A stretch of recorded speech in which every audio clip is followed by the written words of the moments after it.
Orient bell tiles studio से आप देख रहे हैं एबीपी न्यूज। नमस्कार, मैं हूं आपके साथ शिरीन। आप देख रहे हैं न्यूज एट 10।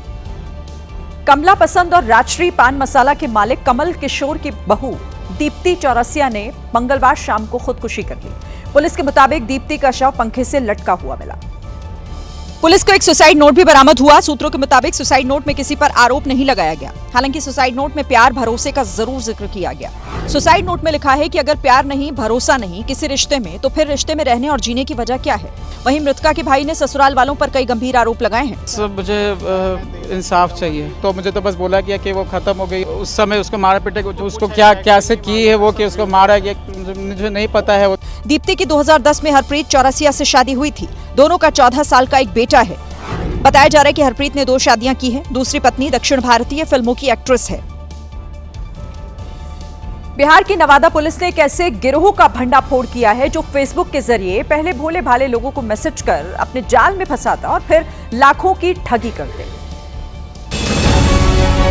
ठगों ने फेसबुक समेत कई सोशल मीडिया साइट्स पर अंजलि नाम से प्रोफाइल बनाई थी। यही नहीं, इस प्रोफाइल से जितने भी पोस्ट हुए थे वो ज्यादातर अश्लील थे ताकि ग्राहकों को फंसाया जा सके। इसके बाद जो भी इन पिक्चर्स पर कमेंट करता उसे फोन कर लड़की से बात मुलाकात का लालच देते थे। लड़की से मिलवाने के नाम पर ये लोग 499 रुपए अपॉइंटमेंट फीस भी लेते थे। पुलिस ने आरोपियों से 11 मोबाइल फोन भी बरामद किए जिनसे ये पूरा ठगी का कारोबार चल रहा था। यूपी में बीएलओ की हो रही मौतों का आंकड़ा आज फिर से बढ़ गया। गोंडा में बीएलओ ने सुसाइड किया था, तो वहीं बरेली में हार्ट अटैक से बीएलओ की जान चली गई। सबसे ज्यादा चर्चा गोंडा में बीएलओ रहे विपिन यादव की हो रही है, जिसने अधिकारियों पर दबाव बनाने का आरोप लगाते हुए सुसाइड कर लिया। दबाव कारण किसके दबाव के कारण? डीएम वीडियो देखभाल और सबका यही दबाव था। जहर खाने के बाद विपिन यादव को लखनऊ के केजीएमयू में भर्ती कराया गया था, जहां उनकी मौत हो गई। विपिन यादव का शव उनके गांव पहुंचा तो घर में मातम पसर गया। वहीं बरेली में तैनात बीएलओ सर्वेश गंगवार की हार्ट अटैक से जान चली गई, जिसके चलते हड़कंप मच गया।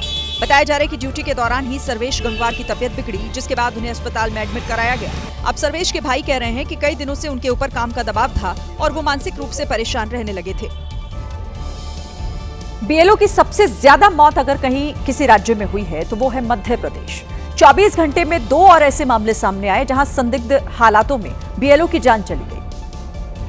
शहडोल के रहने वाले मनीराम नापित की उम्र 54 साल थी और एसआईआर के काम में जुटे हुए थे। परिवार का दावा है कि काम को लेकर उन पर बहुत ज्यादा दबाव था, जिसके चलते उन्हें हार्ट अटैक आ गया। सर बहुत ज्यादा दबाव था, बार-बार फोन आ रहे थे, बार-बार 2-2 मिनट में रिपोर्टिंग आ रही थी। तबीयत अचानक से बिगड़ गई, उनको हार्ट में अटैक हो गया। इसी तरह का एक और मामला बैतूल जिले से आया, जहां एसआईआर के काम में जुटे बीएलओ बिहारी लाल को हार्ट अटैक आ गया। इसके बाद गंभीर हालत में उन्हें जिला अस्पताल में एडमिट कराया गया और फिर एम्स रेफर कर दिया गया। परिजनों का कहना है कि बिहारी लाल पर अधिकारियों की तरफ से लगातार दबाव बनाया जा रहा था, जिसके चलते उनकी तबीयत अचानक बिगड़ गई। बीएलओ की हो रही लगातार मौतों पर सियासत भी गर्म है। कांग्रेस समेत तमाम विपक्षी दलों ने एक बार फिर केंद्र सरकार और चुनाव आयोग पर गंभीर आरोप लगाए हैं। कांग्रेस ने सोशल मीडिया पर 25 से ज्यादा बीएलओ और कर्मचारियों की लिस्ट जारी की, जिनकी पिछले कुछ दिनों में जान जा चुकी है।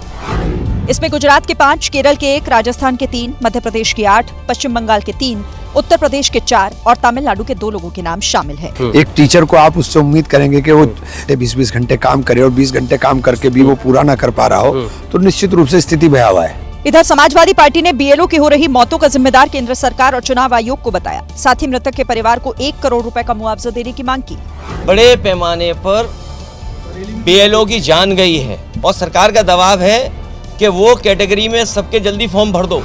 अखिलेश यादव एक बार फिर मांग कर रहे हैं कि एसआईआर प्रक्रिया की समय सीमा को बढ़ाया जाना चाहिए। बिहार के बाद देश के 12 राज्यों में एसआईआर जारी है। इस बीच ये जानकारी सामने आई है कि फॉर्म के डिजिटलाइजेशन के मामले में उत्तर प्रदेश सबसे धीमी रफ्तार से आगे बढ़ रहा है। सभी 12 राज्यों में एसआईआर फॉर्म वितरित करने का आंकड़ा 99% के पार जा चुका है।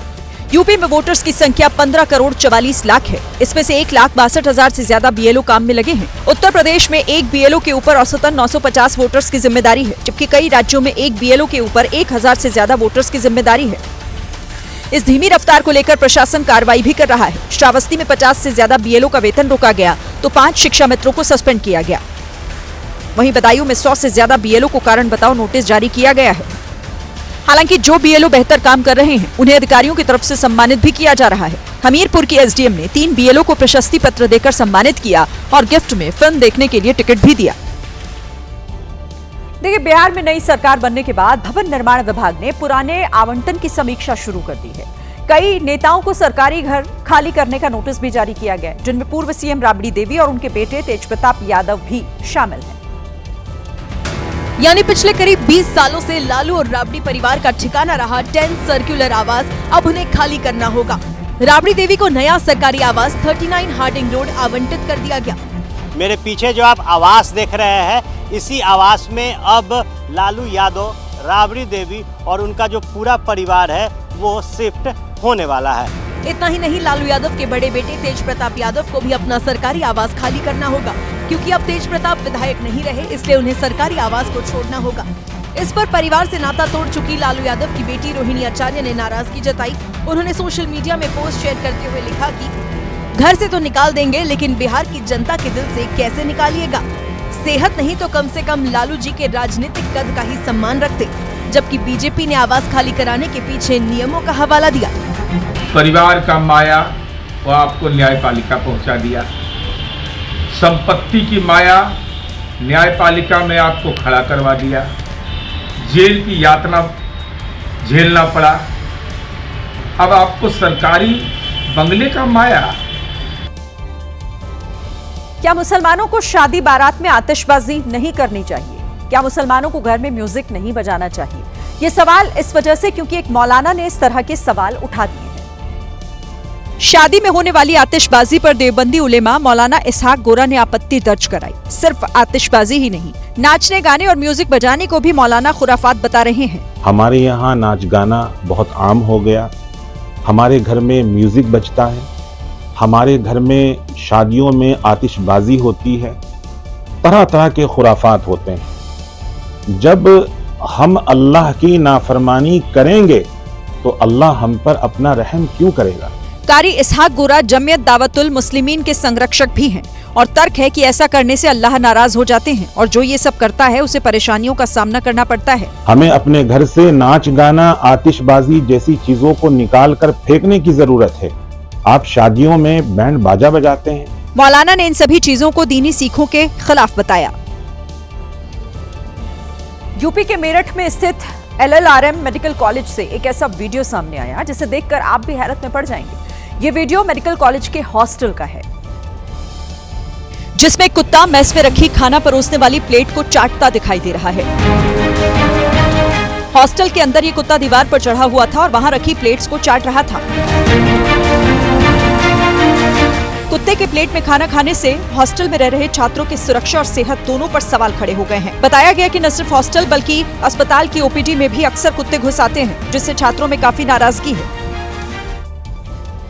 मध्य प्रदेश के सीहोर में वीआईटी यूनिवर्सिटी में हजारों छात्रों ने जमकर हंगामा किया। छात्रों का आरोप है कि भारी भरकम फीस के बावजूद उन्हें सही भोजन और पानी नहीं मिल पा रहा, जिससे कई छात्र बीमार पड़ रहे हैं।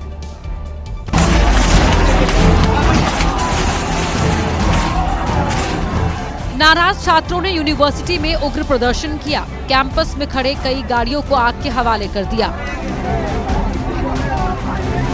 गाड़ियों में जमकर तोड़फोड़ की गई। कुछ गाड़ियों को छात्रों ने पलट भी दिया। ये हंगामा आधी रात को हुआ। जिस परिसर में रात को सन्नाटा रहता था, वहां नारेबाजी, हंगामा और तोड़फोड़ हो रही थी। हजारों नाराज छात्र दौड़ दौड़कर जिधर जो कुछ मिला उसे तोड़ते फोड़ते नजर आए। छात्रों का ये गुस्सा भोजन और पानी की गुणवत्ता को लेकर फूटा। आरोप है कि वीआईटी यूनिवर्सिटी के हॉस्टल का खाना खराब है और साफ पानी की किल्लत है, जिससे कई स्टूडेंट्स की तबीयत बिगड़ गई। 24 छात्रों में पीलिया के लक्षण पाए गए हैं। छात्रों के मुताबिक कई बार शिकायत के बाद भी कोई एक्शन नहीं, जिसके बाद छात्रों का गुस्सा इस तरह से नजर आया। हंगामे के बाद अधिकारी और पुलिस यूनिवर्सिटी में पहुंचे और छात्रों को आश्वासन दिया। अगर खाने में समस्या है उसकी भी हम लोग सैंपलिंग, रॉ मटेरियल जो है उसकी सैंपलिंग करा लेते हैं और बिल्कुल, और ये अभी के साथ में हम लोग फोर्टनाइटली इसको कंटिन्यू कराते रहेंगे ताकि ऐसी समस्याएं फिर न रहे। ठीक है। इसके अलावा जो जॉइंटिस की बात हो रही है कि हमारे कुछ साथियों को, कुछ बच्चों को जॉइंटिस हुआ है। हंगामे को पूरी तरह से शांत करने के लिए फिलहाल वीआईटी प्रशासन ने 30 नवंबर तक छुट्टी घोषित कर दी है। यूनिवर्सिटी में छुट्टियों के ऐलान के बाद अब छात्र और छात्राएं फिलहाल अपने घर जा रहे हैं। घर जा रहे स्टूडेंट से हमारे संवाददाता अंबुज ने बात कर ये जानने की कोशिश की कि क्या सिर्फ खराब खाने वाली ही बात थी या फिर इस बवाल के पीछे मामला कुछ और है। ये वीआईटी के सीहोर कैंपस के स्टूडेंट्स हैं जो फिलहाल अपने घरों के लिए बैग लेकर निकल पड़े हैं। रात में हुए हंगामे में ये कार आग के हवाले कर दी गई, इसे पलट दिया गया। दूसरी कार भी आप देख सकते हैं। अंबुज से बातचीत में छात्रों ने खाने और पानी से इतर गंभीर आरोप लगाए। क्या हुआ था, क्या समस्या है? सर समस्या पानी की है, खाने की है, पर बच्चे जॉन्डिस से मर रहे हैं, खून की उल्टी कर रहे हैं। ये कंटामिनेटेड वाटर है और उससे बच्चे बीमार हो रहे हैं और कई लोगों की तो डेथ भी हुई है। हालांकि घर जाने वाले ज्यादातर स्टूडेंट मामले में कुछ भी बोलने से डर रहे हैं। आप कहाँ से कहाँ जा रहे हैं? हालांकि अंबुज से बातचीत में कुछ बच्चों ने खराब पानी और खाने की बात कही, लेकिन सच क्या है और क्यों ये मामला इस स्तर तक पहुंच गया, इसके आगे का सच अभी सामने आना बाकी है। मध्य प्रदेश के रायसेन में 5 दिन पहले 6 साल की एक बच्ची से रेप हुआ। रेप करने वाले आरोपी की पहचान हो चुकी है, लेकिन अब तक गिरफ्तारी नहीं हुई है और इसी के आक्रोश में लोग 5 दिनों से प्रदर्शन कर रहे हैं। आज 5वें दिन लोगों के सब्र का बांध टूटा और पुलिस पर पत्थरबाजी हो गई। जवाब में पुलिस ने भी लाठियां भांजी। आरोपी सलमान दूसरे समुदाय का है, लिहाजा कुछ शरारती तत्वों ने उस समुदाय के धार्मिक स्थलों को भी निशाना बनाया।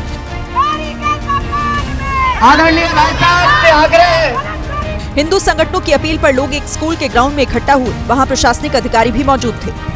हिंदू समाज उग्र आंदोलन के लिए विवश होगा। आंदोलन की चेतावनी देकर इन लोगों ने ज्ञापन सौंपा। इधर पुलिस सलमान की तलाश में दिन रात एक किए हुए है। अभी बच्ची की हालत में सुधार है, आरोपी को आइडेंटिफाई कर लिया गया है और आरोपी की तलाश उसी समय से पुलिस लगातार कर रही है। कल भी हजारों की संख्या में लोग सड़क पर उतरे थे। सबने मिलकर ऐसा प्रदर्शन किया कि 35 किलोमीटर तक लंबा जाम लग गया। सोशल मीडिया इन्फ्लुएंसर औरी एक बार फिर से सुर्खियों में है, लेकिन इस बार वजह उनकी चमक दमक वाली लाइफस्टाइल नहीं, बल्कि 252 करोड़ रुपए के ड्रग्स केस में लगे उन पर गंभीर आरोप हैं। इस हाई प्रोफाइल मामले में गिरफ्तार अंतर्राष्ट्रीय ड्रग्स तस्कर सलीम शेख ने जांच एजेंसीज के सामने बेहद चौंकाने वाले दावे किए। ड्रग्स तस्कर सलीम शेख के मुताबिक औरी दाऊद इब्राहिम की बहन हसीना पार्कर का बेहद करीबी है। आरोप है कि औरी ड्रग्स लेता भी है और देता भी है। औरी सिर्फ भारत में ही नहीं बल्कि विदेशों में भी होने वाली ड्रग्स पार्टियों में हिस्सा लेता है। इन्हीं दावों की सत्यता के लिए आज मुंबई क्राइम ब्रांच की एंटी नार्कोटिक्स सेल ने औरी को कई घंटे पूछताछ के लिए बुलाया। इस मामले का दायरा यहीं तक सीमित नहीं रहा। जांच के दौरान एंटी नार्कोटिक्स सेल ने बॉलीवुड अभिनेता शक्ति कपूर के बेटे और एक्टर सिद्धांत कपूर से करीब 5 घंटे तक पूछताछ की। सूत्रों का दावा है कि इस मामले में औरी और सिद्धांत दोनों के बैंक अकाउंट, लेन देन और मनी ट्रेल की भी बारीकी से जांच की जा रही है। कश्मीर के बडगाम और गांदरबल में स्मार्ट मीटर को लेकर प्रदर्शन हो रहा है। महिलाएं सड़कों पर सरकार के खिलाफ उतर आईं। बिजली विभाग को मीटर लगाने से रोका जा रहा है। कहीं हाथ में स्मार्ट मीटर लेकर महिलाएं नारेबाजी कर रही हैं, तो कहीं मीटर को पटक पटक कर तोड़ रही है। कश्मीर के बडगाम और गांदरबल में कई इलाकों में स्मार्ट मीटर के खिलाफ ऐसे ही विरोध प्रदर्शन हो रहे हैं। उपचुनाव के दौरान मुख्यमंत्री उमर अब्दुल्ला ने कहा था कि अगर लोगों को 200 यूनिट फ्री बिजली चाहिए तो स्मार्ट मीटर लगाने होंगे, लेकिन कई इलाकों में लोग बिजली विभाग को नए प्रीपेड स्मार्ट मीटर लगाने नहीं दे रहे हैं। महिलाएं खास तौर पर इसका विरोध कर रही हैं।